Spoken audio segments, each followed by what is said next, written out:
Dinamika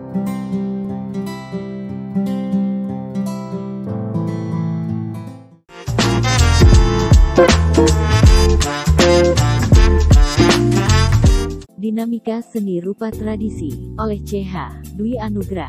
Seni rupa tradisi, sebagaimana kata tradisi yang disandangnya, semula merupakan bagian dari praktik kehidupan yang menyatu dengan kehidupan komunitasnya. Sebagaimana cakrawala manggilingan layaknya roda yang selalu berputar, pernah mengalami masa kejayaan, tapi kini harus bertahan menghadapi riak gelombang modernisasi. Eksistensi seni rupa tradisi yang dikenal hingga kini tak bisa lepas dari kesenian tradisi yang menjadi induknya. Wayang kulit misalnya merupakan sebuah seni pertunjukan yang perwujudannya multidimensi. Di dalamnya memuat banyak dimensi seni baik dari unsur musik, sastra, teater, dan rupa. Seni kolektif di samping itu dalam seni pertunjukan wayang merupakan bentuk dari seni kolektif, artinya sebagai media pertunjukan banyak elemen pendukung yang saling mengikat dalam kesatuan sedemikian rupa hingga menjadi tontonan yang utuh.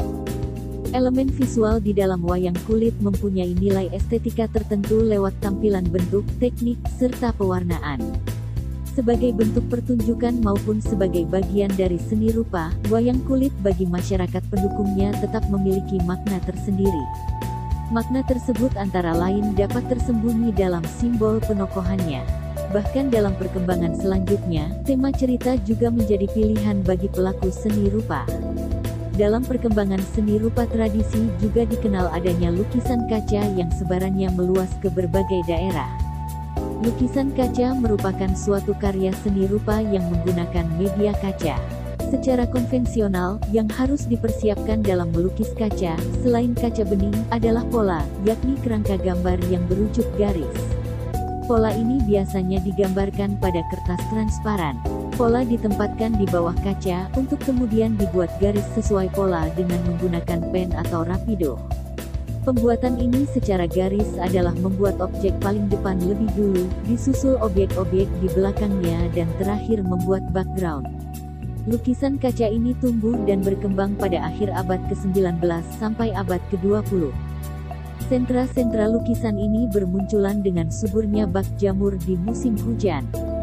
Dari daerah Cirebon sebagai sentra utama kemudian menyebar luas ke beberapa daerah lain, seperti Yogyakarta, Surakarta, Magelang, Wonogiri, dan Wonosobo. Dari daerah-daerah ini muncul tangan-tangan kreatif yang mempunyai minat dan komitmen untuk terus mempertahankan seni rupa tradisi bernafaskan nuansa lokal. Selain bermedia kaca, ada juga lukisan tradisi yang bermedia kain yang juga bertebaran di berbagai wilayah. Dalam perkembangan selanjutnya, Kadipaten Mangkunegaran lebih aktif membina dan menjalin relasi dengan pihak-pihak luar. Sehingga secara faktual, lambat namun pasti, tujuan yang semula hanya untuk memproduksi wayang beber Pacitan berkembang menjadi gaya Mangkunegaran.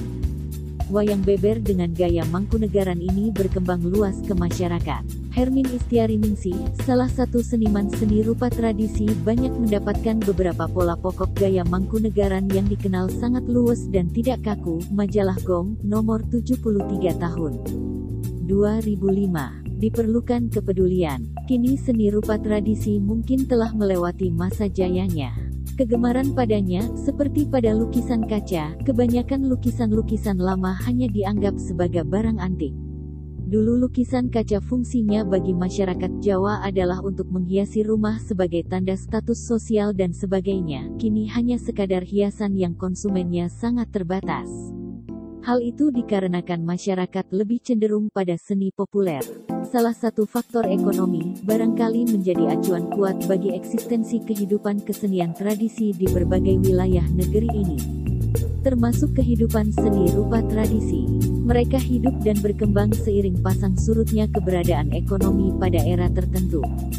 Membaca seni rupa tradisi tak bisa meninggalkan kehidupan ekonomi para pelaku, terutama senimannya. Parameter ini barangkali tidak bisa dijadikan patokan, namun sebagian besar kehidupan seniman yang telah bertahun-tahun menggeluti bidang seni ini ternyata masih banyak yang memprihatinkan. Di Jawa Tengah ataupun juga di daerah lain, ditengarai para seniman yang bergelut dengan seni rupa tradisi ini dari waktu ke waktu mulai berkurang jumlahnya. Karena desakan ekonomi yang harus terpenuhi, mereka mulai meninggalkan tradisi, mengikuti budaya yang terus tumbuh sekaligus menebarkan jaring-jaring pesona populernya ke arah pasar yang bersifat konsumtif. Adapun mereka yang masih bertahan pada nilai tradisi harus rela dilanda kesepian berkepanjangan. Kebanyakan penonton, pemerhati, dan komunitas pendukungnya sudah meninggalkan. Hanya segelintir orang yang mau berkunjung. Itu pun mereka datang hanya untuk kepentingan personal maupun institusi. Melihat fenomena di atas, kiranya semua pihak perlu memberikan kepedulian agar mereka itu bisa bangkit kembali. Pihak pemerintah bisa memberikan pendampingan agar karya-karya mereka bisa laku di pasaran. Misalnya dengan promosi di ajang pameran unggulan daerah, ataupun memberikan suntikan modal usaha ringan, terjangkau, serta mendidik. Di samping itu pihak swasta, seperti LSM, perusahaan, atau media massa bisa mencarikan solusi dengan pendampingan intensif dan berkelanjutan, seperti pembuatan proposal agar mereka bisa mencari celah-celah jaringan untuk mempromosikan karya-karya mereka.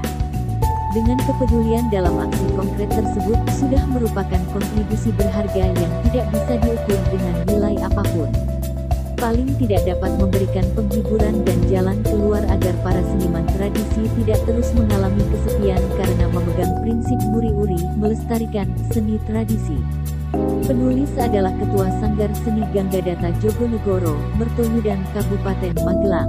Tulisan di atas bersumber dari http://beritamagelang.id/kolom-dinamika tanda hubung seni tanda hubung rupa tanda hubung tradisi.